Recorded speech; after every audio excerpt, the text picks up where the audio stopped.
نبئ عبادي أني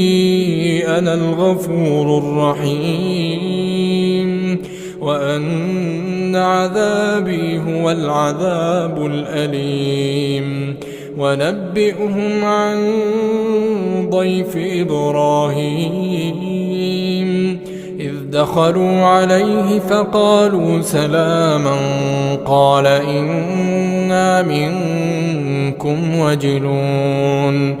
قالوا لا توجل إنا نبشرك بغلام عليم قال أبشرتموني على أن مسني الكبر فبم تبشرون قالوا بشرناك بالحق فلا تكن من القانطين